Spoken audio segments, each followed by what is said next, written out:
Hoje é o Dia Mundial da Criança Adventista, é o Dia Mundial dos Aventureiros. E coube a nós partilhar com vocês a palavra de Deus. Antes, porém, queremos orar, mais uma vez. Pai eterno, derrama sobre nós o Espírito Santo. Que fale o Senhor e não o homem. Que fale o teu Santo Espírito ao nosso coração. Em nome de Jesus. Amém. Por que temos aventureiros? Porque a palavra de Deus diz em Provérbios 22, abra sua Bíblia em Provérbios capítulo 22, e o verso 6. Por que temos aventureiros? Temos desbravadores dos 10 anos aos 15 anos. Temos 55 desbravadores lá no sul do Piauí. E aqui também a Igreja Central tem desbravadores, vocês também têm filhos desbravadores, mas temos também os aventureiros, que vai da idade de 6 anos aos 9 anos. Por que temos esses clubes? Para salvar as nossas crianças, para preparar as nossas crianças para o céu. Enquanto viverem na terra, serem instrumentos de Deus aqui na terra. Mas o alvo é o céu. Por isso, diz aqui em Provérbios 22 e o verso 6, ensine a criança no caminho em que deve andar, e ainda que for velho, não se desviará dele. O voto dos aventureiros, por amor a Jesus, farei sempre o meu melhor. A lei dos aventureiros, Jesus me ajude a ser obediente, puro, reverente, bondoso e colaborador. O alvo do aventureiro, já desde pequenininho, nessa idade, aprende o alvo, a mensagem do advento a todo mundo em minha geração. E o lema, o amor de Cristo me motiva. É o amor de Cristo que nos impulsiona, que nos move na salvação das almas. Quando eu nasci, minha mãe me dedicou ao Senhor. Ela leu a história de Ana. E ela disse, Senhor, esse menino está enfermo, está para morrer, eu quero dar o nome para ele de Samuel. Eu quero dedicar este menino para o Senhor. O Senhor cura este menino e ele será teu para sempre. Será que Deus ouviu a oração? Queridos, Deus me cercou de bênçãos. Interessante que eu queria ser um menino igual aos outros. Eu queria fazer coisas erradas como os outros faziam. Eu queria aprender, quando eu tinha meus 13, 14 anos, queria aprender a fumar e beber como todos os meus amigos fumavam e bebiam. Eu não tinha amigos da igreja, eu tinha amigos mais fora, parentes, e eu via que eles faziam todas as coisas erradas. Eu queria fazer também para ser igual a eles. Não dava certo. Não conseguia aprender a fumar, não conseguia aprender a beber. Com 14 anos, para 15 anos, meus amigos iam para casas das prostitutas, e eu queria ser como eles. E eles me levaram, e todos eles entraram nos quartos com as mulheres, e eu fiquei numa sala grande, e disseram, esse aí é virgem. Ninguém apareceu ali. Fiquei lá mais de meia hora. Parece que fiquei invisível ali dentro daquela sala. Depois eles saíram dos quartos e fomos para a cidade. Eu não lia a Bíblia, eu não orava. E por que eu não conseguia fazer coisas erradas que todos faziam? Eu estava bloqueado. Eu estava bloqueado. Alguém estava fazendo alguma coisa para me impedir. de pecar. Quem seria esta pessoa? Meu pai e minha mãe. Porque desde pequenininho, meu pai e minha mãe estavam dizendo, você foi dado para Deus. Você vai ser pastor. Eu dizia, eu não quero ser pastor. O problema é seu, Samuel. Nós fizemos a nossa parte. Você foi curado e foi dedicado ao Senhor. E ela foi repetindo isso. Instrui, ensine a criança no caminho em que ela deve andar. Ainda que for velho, não se desviará dele. Eu queria me desviar. Eu queria ser como todos eram, mas eu não conseguia porque tinha alguma coisa me bloqueando.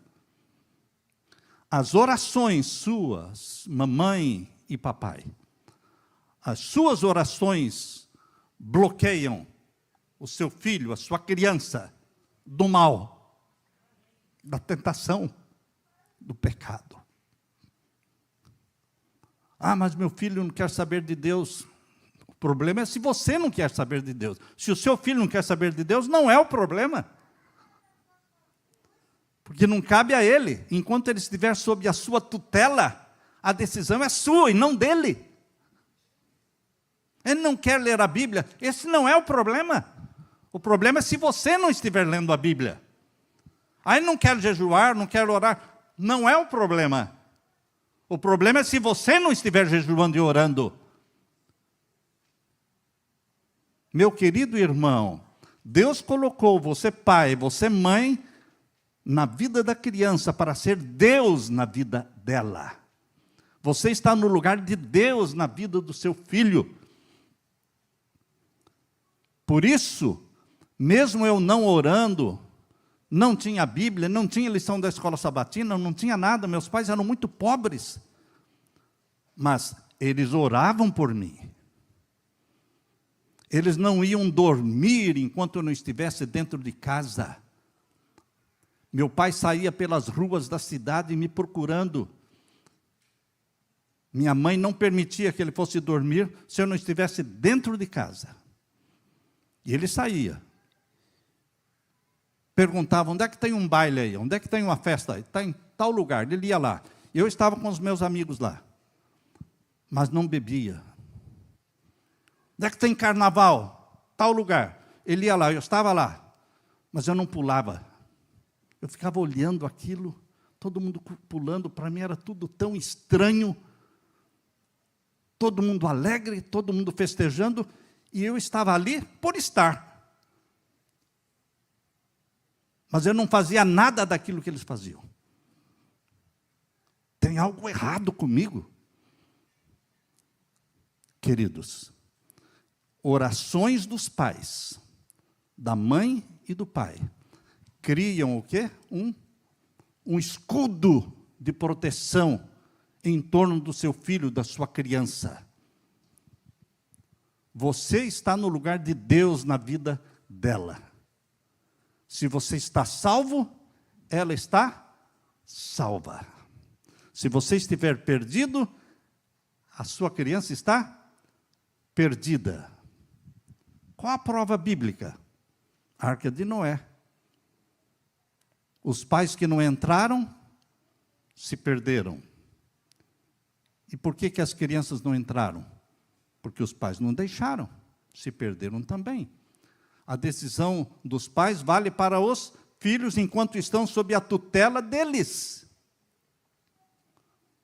Você é salvação para a sua família, pai e mãe. Você é salvação para o seu lar. Então não fique tão focado e tão obcecado porque o meu filho não faz isso, porque o meu filho não faz aquilo, ele não lê a Bíblia, ele sai de casa sem orar.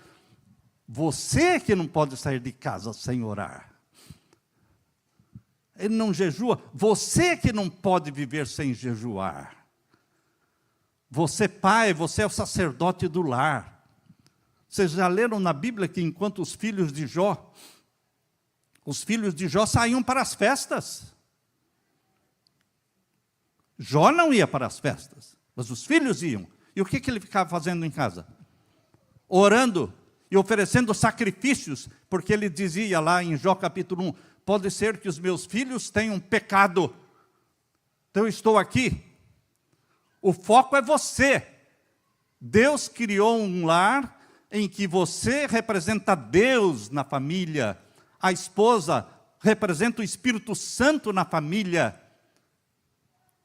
E, meus queridos, instrua o menino no caminho que ele deve andar, que até quando for velho, não se desviará dele.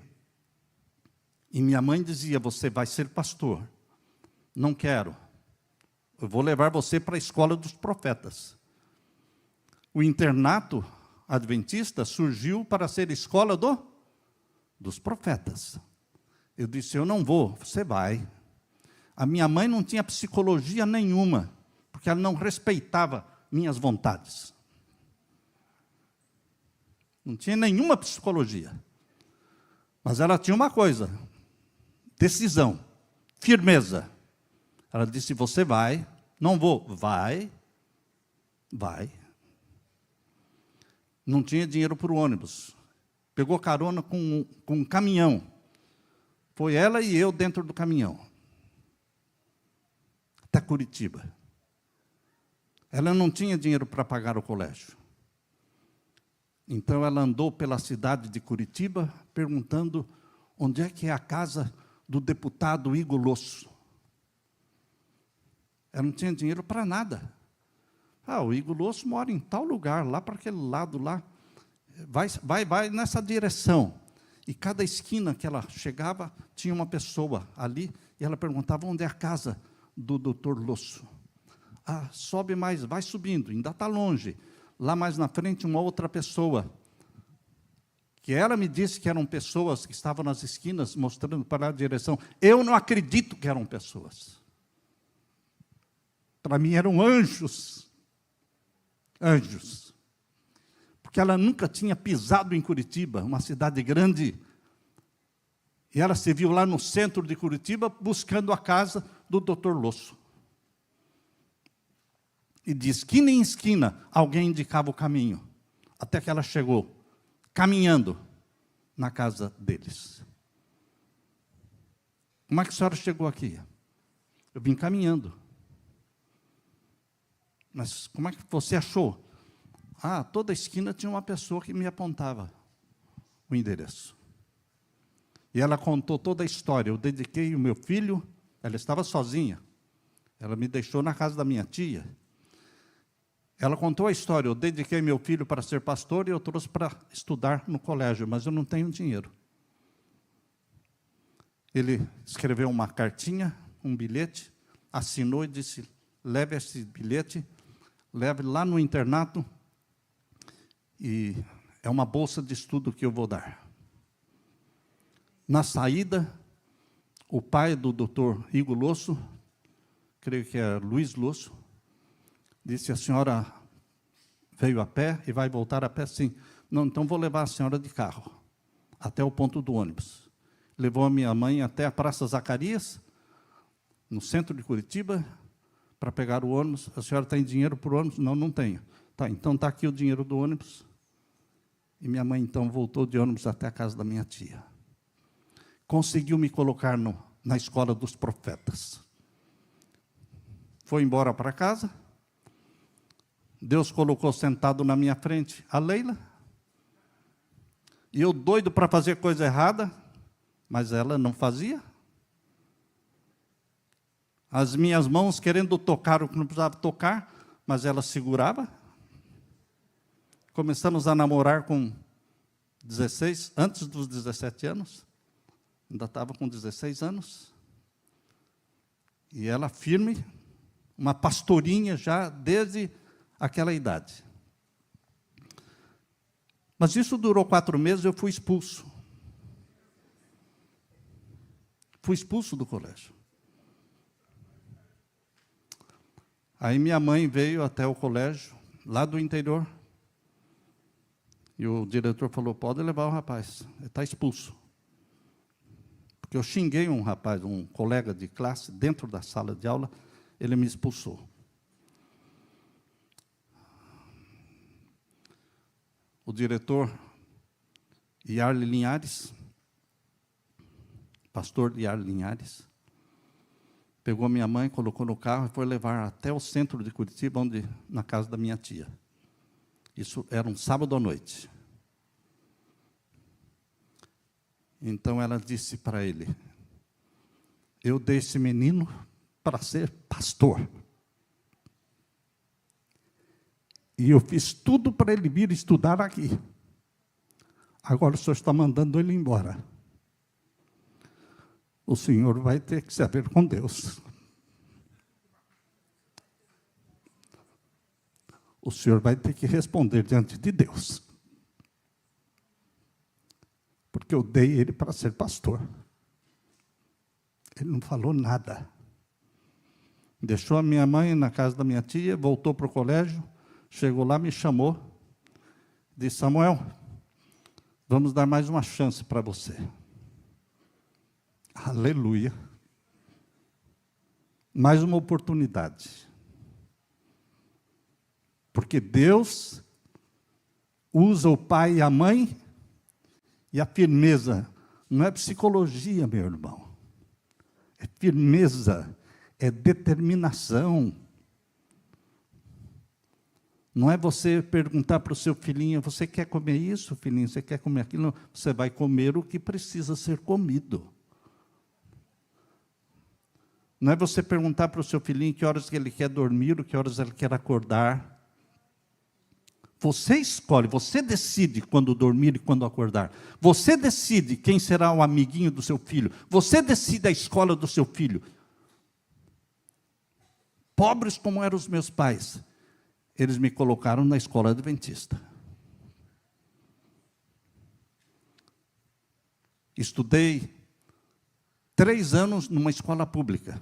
Foram 3 anos fora da igreja. Primeira, a quinta, sexta e sétima série. Na 8ª série, fui para o internato, voltei para Deus. Escola cristã, traz seu filho para Jesus. Queridos, instrua o menino, ensina o menino no caminho que ele deve andar. E até depois de velho, não se desviará. Pode se desviar, mas volta. Pode cair, mas volta. Volta para os pés de Jesus. O lema que Deus colocou no coração dos aventureiros, qual é o lema? O amor de Cristo me motiva, me constrange. Você sabe que um lema na vida muda a vida da pessoa? Quando eu tinha 17 anos, eu fiz o lema na minha vida: a vitória ou a morte.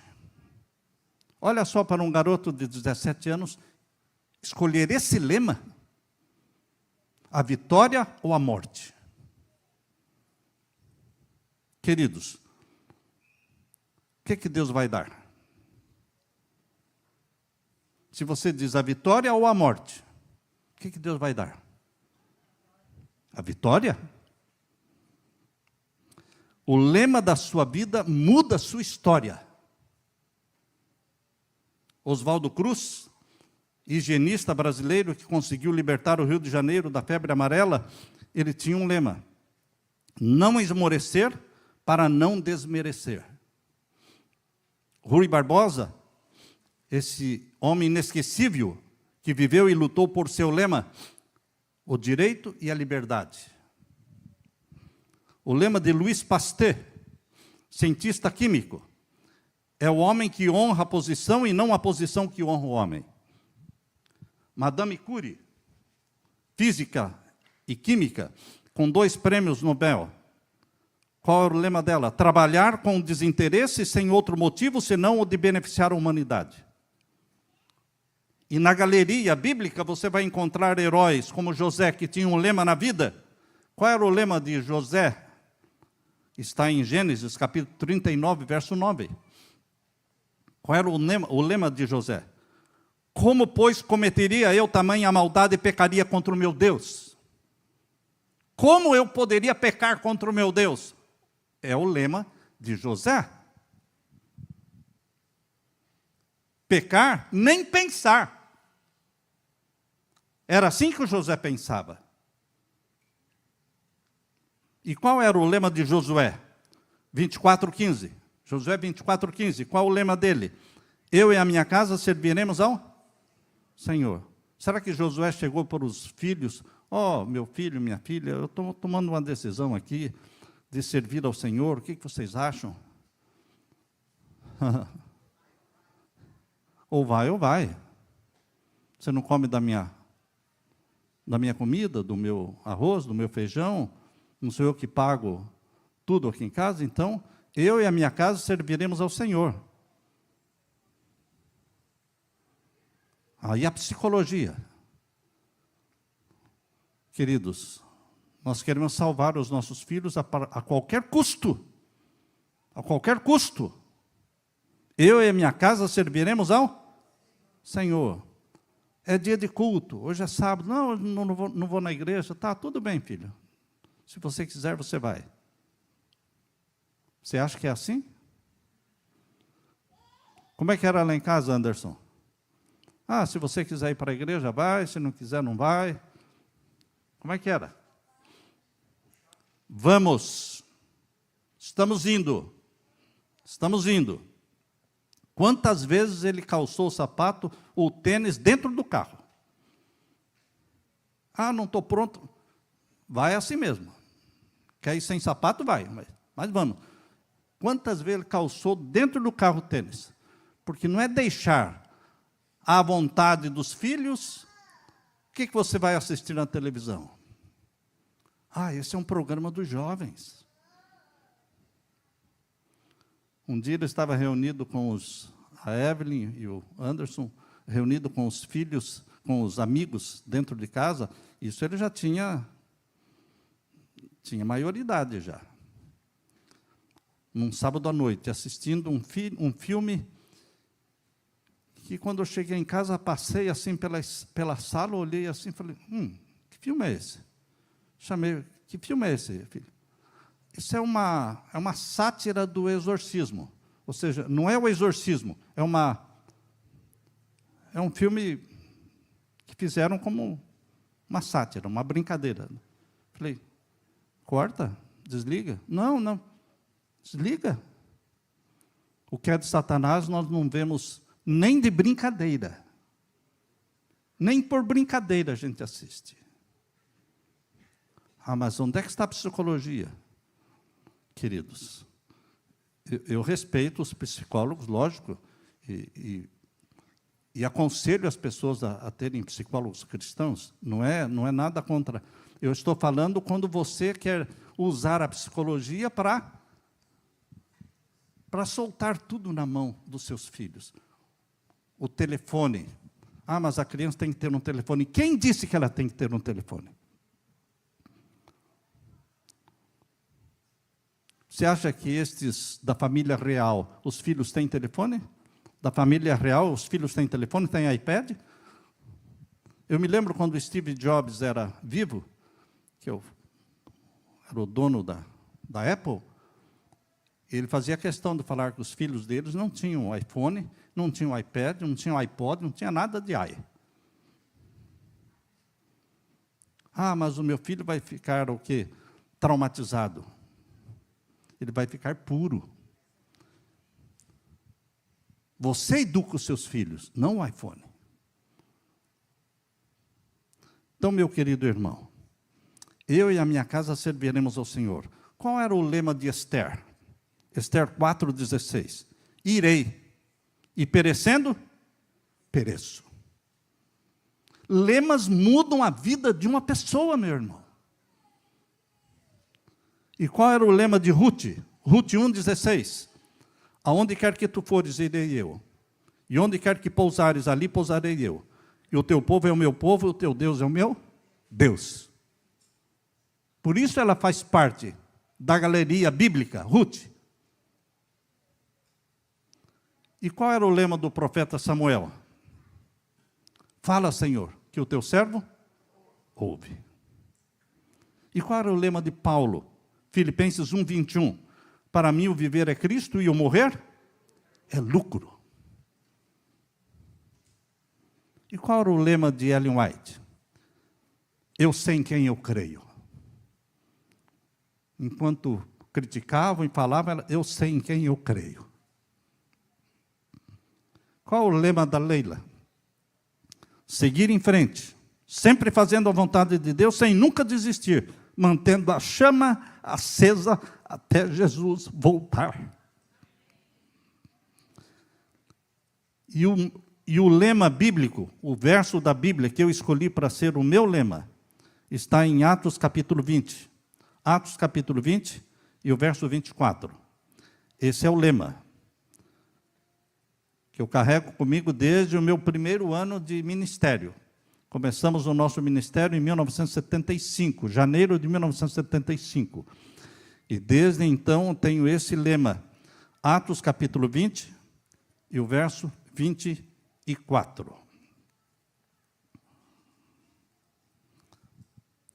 Leia comigo. Porém, em nada considero a minha vida preciosa, desde que eu complete a minha carreira e o ministério que recebi do Senhor Jesus para testemunhar o do Evangelho da graça de Deus. Minha vida não é preciosa. Em nada tenho a minha vida por preciosa, contanto que cumpra com alegria a minha carreira e o ministério que recebi do Senhor Jesus para testemunho do Evangelho da graça de Deus. Meu querido irmão, os aventureiros têm um lema. Desbravadores têm um lema.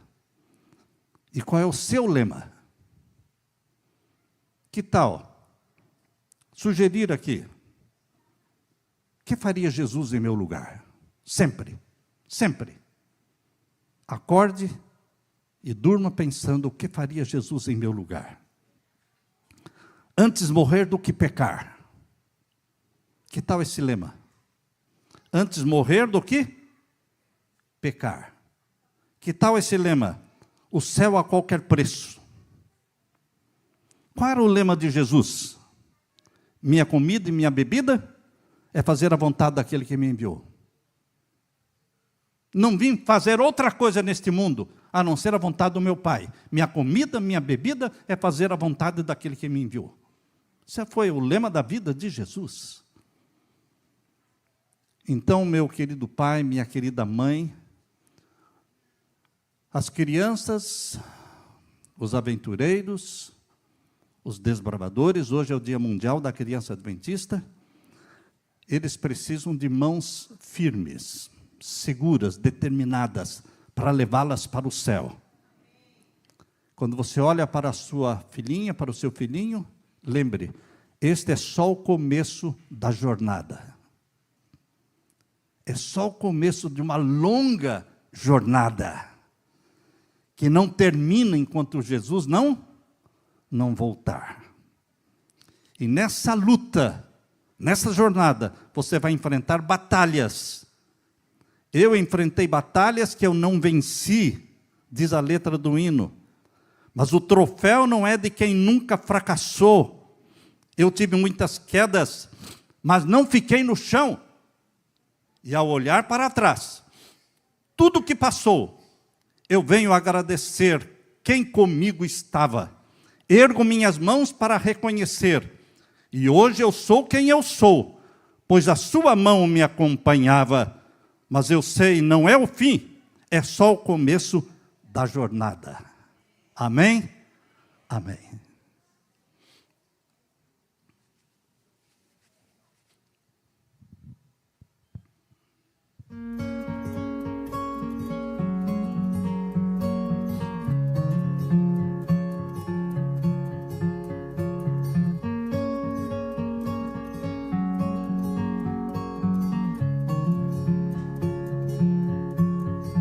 Eu aprendi qual é o valor do sonho alcançar. Eu entendi que o caminho pedras terá. Eu vi em campo aberto direção.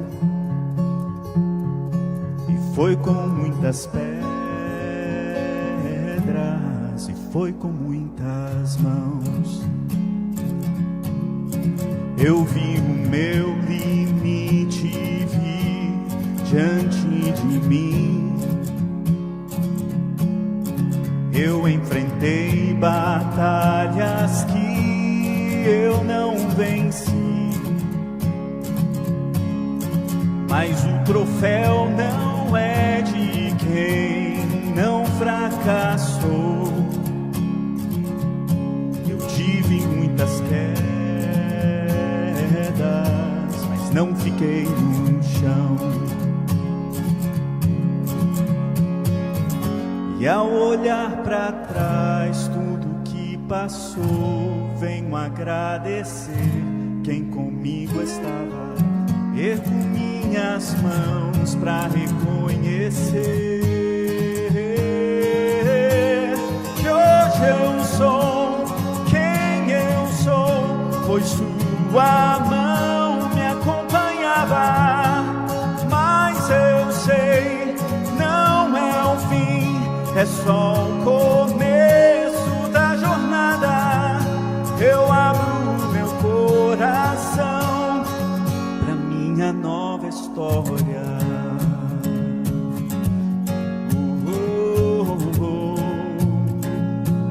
Pra minha nova história.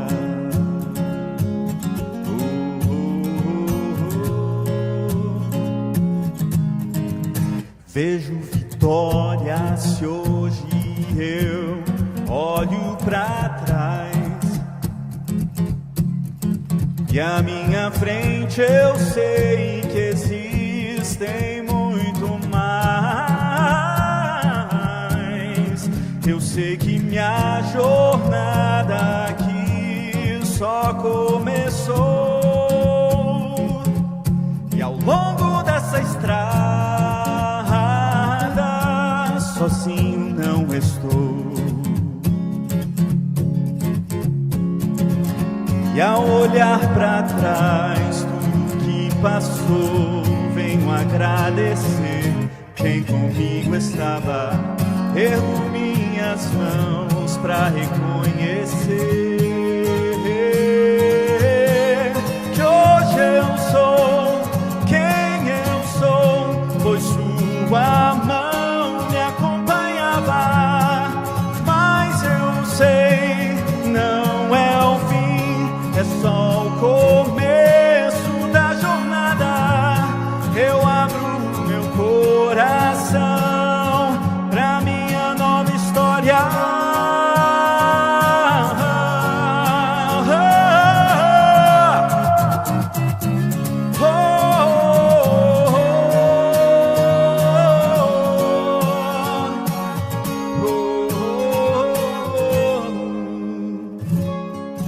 E ao olhar pra trás tudo que passou, venho agradecer quem comigo estava.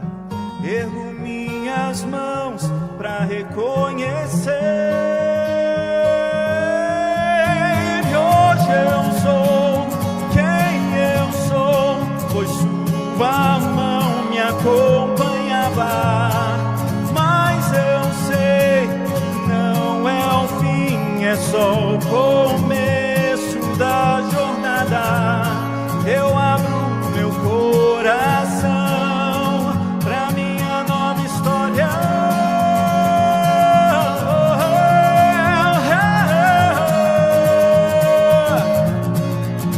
Mas eu sei, não é o fim, é só o começo da jornada.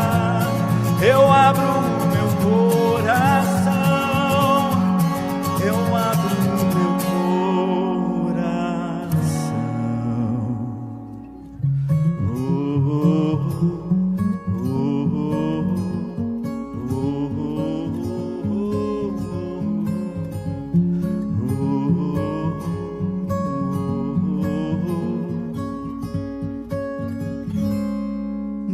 nova história.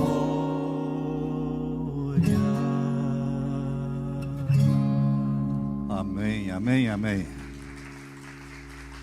Vamos orar, todos em pé? Pai eterno, queremos escrever nossa história com Jesus. Queremos que cada pai, cada mãe escreva a história do seu filho, da sua filha, das suas crianças, antes delas crescerem.